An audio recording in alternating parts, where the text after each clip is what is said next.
De los Hechos de los Apóstoles. En aquellos días, habiendo llegado Pablo a Antioquía de Pisidia, decía en la sinagoga: Hermanos, descendientes de Abraham y todos los que temen a Dios, a ustedes se les ha enviado este mensaje de salvación. Los habitantes de Jerusalén y sus autoridades no reconocieron a Jesús, ni entendieron las profecías que se leen los sábados, pero las cumplieron al condenarlo. Aunque no encontraron nada que mereciera la muerte, le pidieron a Pilato que lo mandara ejecutar. Y cuando cumplieron todo lo que estaba escrito de él, lo bajaron del madero y lo enterraron, pero Dios lo resucitó de entre los muertos. Durante muchos días se apareció a los que lo habían acompañado de Galilea a Jerusalén, y ellos ahora son sus testigos ante el pueblo. Nosotros les anunciamos la buena noticia de que la promesa que Dios hizo a nuestros padres nos las ha cumplido a los hijos, resucitando a Jesús. Así está escrito en el Salmo 2: Tú eres mi hijo, yo te he engendrado hoy. Palabra de Dios. Tú eres mi hijo, yo te he engendrado hoy. Yo mismo he establecido a mi rey en Sión, mi monte santo. Voy a proclamar el decreto del Señor. Él me ha dicho: tú eres mi hijo, yo te he engendrado hoy. Pídemelo, te haré herencia a las naciones, en posesión los confines de la tierra. Los gobernarás con cetro de hierro, los quebrarás como jarro de loza. Y ahora, reyes, sean sensatos, escarmienten los que rigen la tierra, sirvan al Señor con temor, rindiéndole homenaje temblando. Tú eres mi hijo, yo te he engendrado hoy.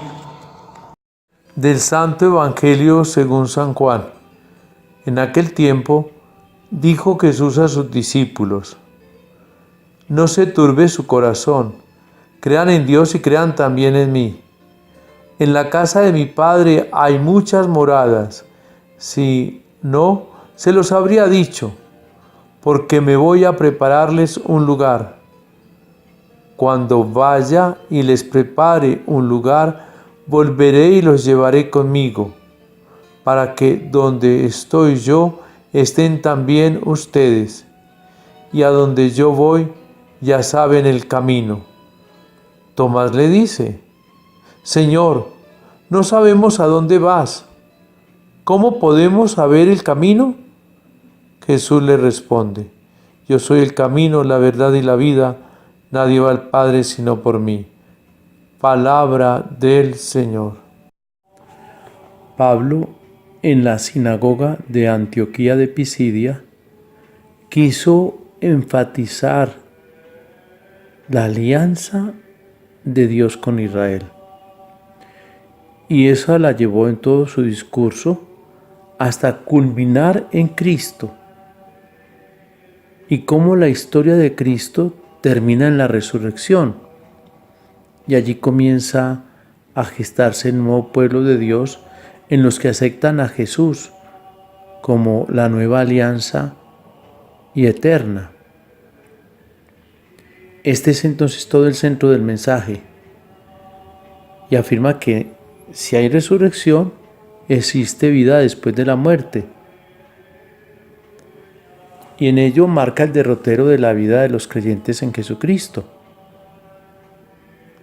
Situación que vamos a ver más adelante la actitud de los oyentes de la sinagoga y especialmente de todos los de carácter y religión judía.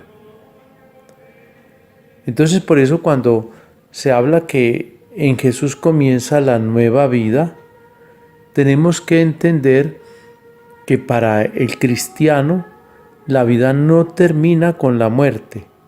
Por el contrario, con la muerte la vida se transforma.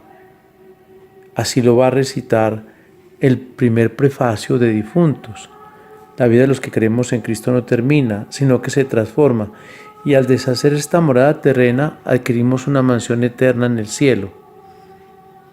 Cuando ya se habla de eternidad, la vida temporal del hombre adquiere una dirección, un sentido.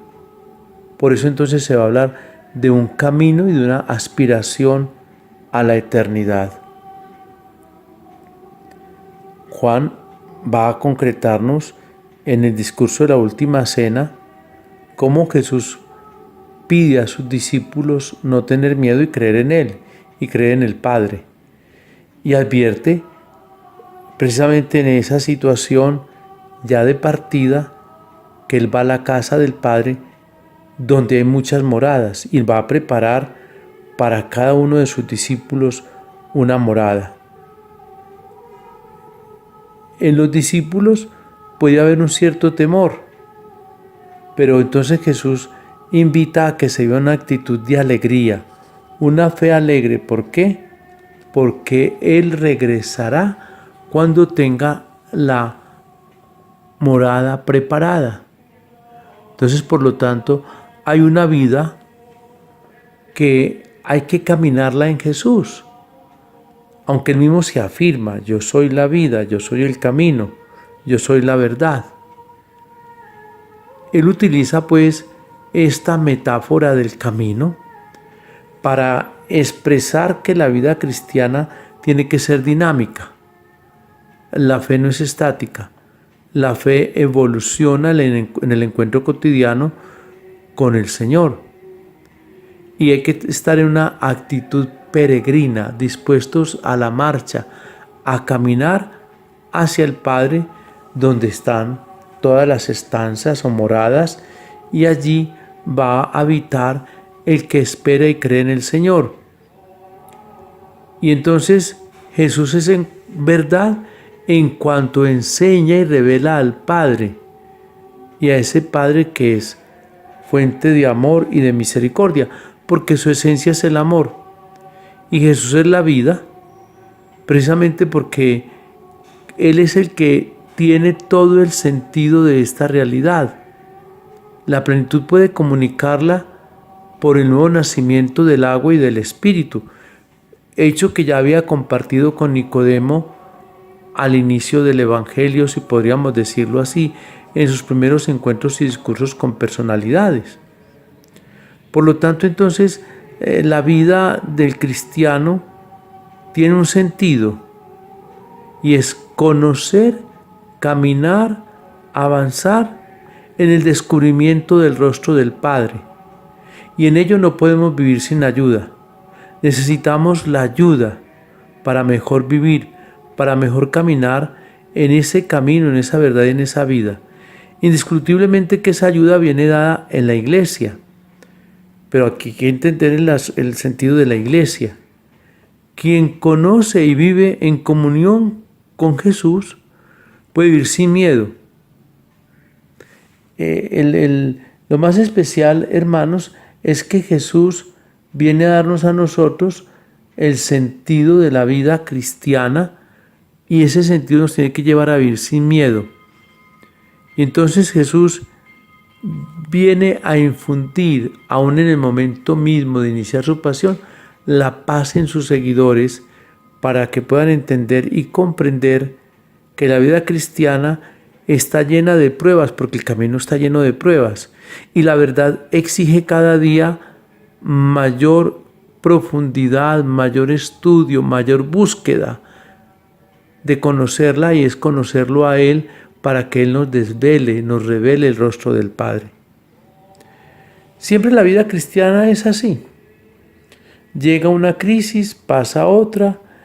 Hay momentos difíciles en la vida de la iglesia, claro, pero la iglesia es el camino para ir a Dios, porque en ella está Jesucristo. Y el discípulo va avanzando, va caminando, y necesita que se le muestre el camino para él mostrarlo a los demás. Y cuando se muestra el camino se está mostrando la verdad, y con ese camino y esa verdad se llega a la vida. Hay momentos que hay situaciones difíciles, no vamos a negarlo, no podemos ocultarlo, y entonces el camino tiene sus pruebas. Aparecen los miedos, aparecen las pequeñas o grandes crisis de fe sin perderla, los cuestionamientos cotidianos ante el mundo que se está descomponiendo. Pero pasadas esas pruebas llegarán otras, y ese es el camino que hay que seguir en la verdad, verdad que no se oculta, y vida que siempre se tiene y se espera en la eternidad. Verdaderamente ha resucitado el Señor y vive entre nosotros. Aleluya. Y la bendición de Dios Omnipotente, Padre, Hijo y Espíritu Santo, descienda sobre ustedes y les acompañe siempre. Amén.